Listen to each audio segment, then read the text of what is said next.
కేవలం 7 చిన్న వాక్యాలు. కాని ఇవి రోగాలను నయం చేసే మందుగా, అల్లాహ్తో మాట్లాడే మార్గంగా మారతాయని మీకు తెలుసా?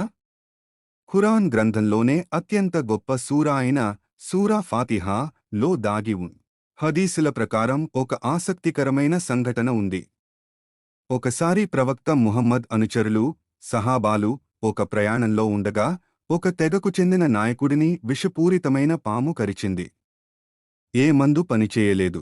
అప్పుడు ఒక సహాబీ ముందుకు వచ్చి కేవలం సూరా ఫాతిహాను 7 సార్లు చదివి ఊదారు. ఆశ్చర్యకరంగా ఆ నాయకుడు ఏమీ జరగనట్లుగా వెంటనే లేచి నిలబడ్డాడు. ఈ విషయం ప్రవక్తకి తెలిసినప్పుడు ఆయన నవ్వుతూ, ఈ సూరాలో ఇంతటి నయం చేసే శక్తి, షిఫా ఉందని నీకెలా తెలిసింది అని అడిగారు.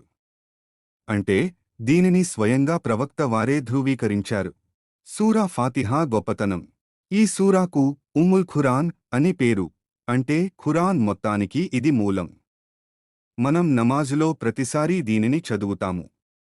మనం అల్హందులిల్లా అన్నప్పుడు అల్లాహ్ తన మలాయికత్ దూతల నా బానిస నన్ను స్తుతించాడు అని గర్వంగా చెబుతాడు.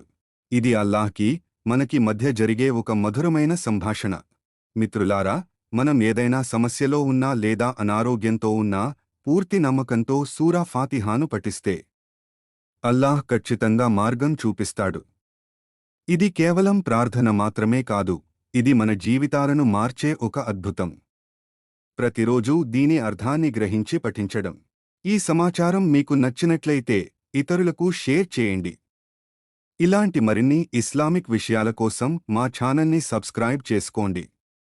అల్లాహ్ మనందరినీ సరైన మార్గంలో నడిపించుగాక.